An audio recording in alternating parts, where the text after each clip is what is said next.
dengan NIM F1D22345. Saya Sinta Bella Putri dengan NIM F1D22343. Saya adalah Purun dengan NIM F1D22344.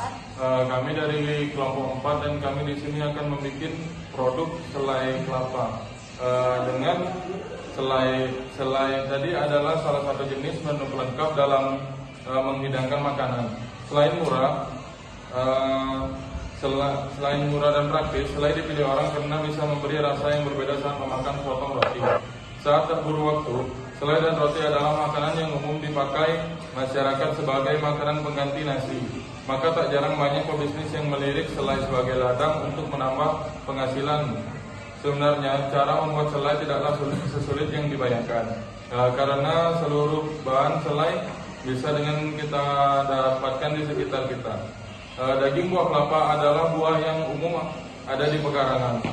Untuk bahan membuat selai bisa dipakai. Selai kelapa adalah jenis makanan awetan dari sari buah kelapa sebagai perasa tambahan yang dioleskan di atas roti tawar atau sebagai isi roti pemanis.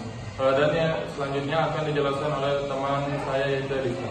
Baik, di sini saya akan menjelaskan profil tanaman kelapa, di mana daftar isinya yang pertama itu ada profil tanaman kelapa, kemudian budidaya tanaman kelapa di Jambi, data produksi tanaman kelapa, dan pengolahan tanaman kelapa. Nah, profil tanaman kelapa ini kelapa atau durian adalah anggota tunggal dalam genus. Arti kelapa dapat merujuk pada keseluruhan pohon kelapa yang secara botani adalah pohon berbuah, bukan pohon kacang-kacangan. Istilah coconut dalam bahasa Inggris berasal dari Portugis dan Spanyol yang berarti kelapa dan tengkorak setelah tiga lekukan pada tempurung kelapa yang menyerupai putih wajah. Kelapa dikenal karena kegunaannya yang beragam, mulai dari makanan hingga kosmetik. Daging bagian dalam dari benih matang membentuk bagian yang secara teratur menjadi sumber makanan bagi banyak orang di daerah tropis dan subtropis. Kelapa berbeda dari buah-buahan lain karena endosperma mereka mengandung sejumlah zat cairan bening disebut santan dalam literatur, dan ketika belum matang dapat dipanen untuk diminum sebagai air kelapa. Tumbuhan ini diperkirakan berasal dari pesisir Samudra Hindia, tetapi kini telah menyebar luas ke seluruh pantai tropika di dunia.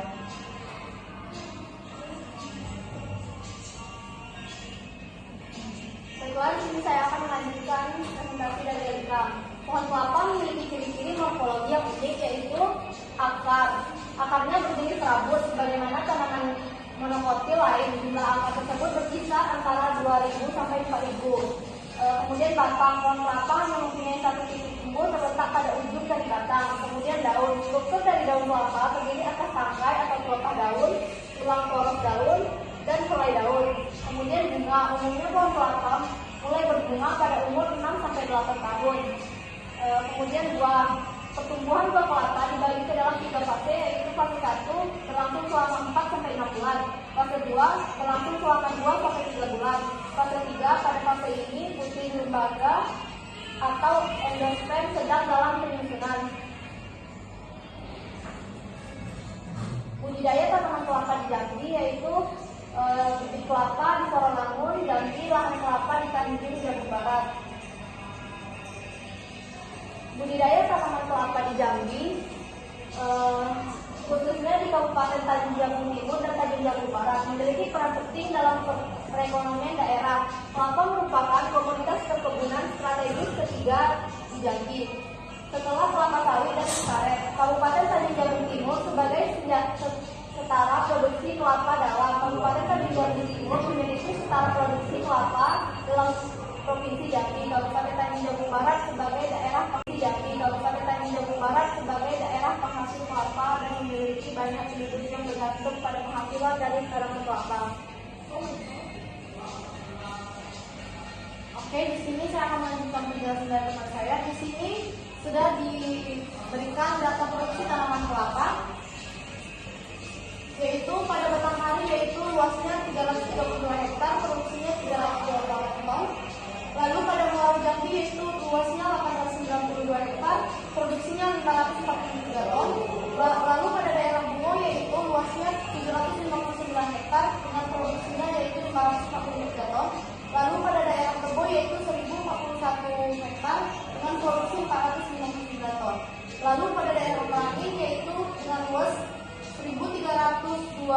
hektar dengan produksi 740 ton.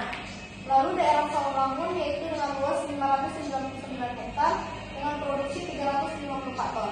Lalu pada daerah Tanjung Jabung Barat dengan luas 58.732 hektar dengan produksi 54.732 ton. Lalu daerah Tanjung Jabung Timur yaitu dengan luas 55.349 dengan produksi 51.398 ton. Lalu daerah Kerinci dengan luas 40 hektar, produksinya 13 ton. Lalu yang paling kecil yaitu pada daerah Sungai Penuh dengan luas 4 hektar dan produksinya yaitu 3 ton. Kemudian yaitu pengolahan kelapa. Pengolahan kelapa juga terkenal akan sebutannya sebagai pohon seribu guna atau pohon kehidupan karena banyaknya bagian yang dapat dimanfaatkan atau diolah dan tentunya saat berguna bagi kehidupan manusia. Yang pertama itu daun kelapa dapat diolah menjadi hiasan yang digunakan untuk menandakan adanya pernikahan atau biasa disebut dengan janur, dapat juga dibuat menjadi ketupat hingga diolah menjadi bahan anyaman. Lalu buah atau daging kelapa dapat dimanfaatkan untuk membuat santan, dapat dijadikan sebagai minyak kelapa, di mana minyak kelapa ini dapat digunakan sebagai obat luka bakar, dapat melembabkan kulit kering dan dijadikan sebagai keripik kelapa, selai kelapa dan latar rokok yang cocok untuk dijadikan kebutuhan. Lalu kemudian yaitu batang pohon kelapa, banyak kegunaannya juga untuk diolah. Misalnya saja yaitu sebagai substansi kayu, bahan bangunan, kursi serta meja.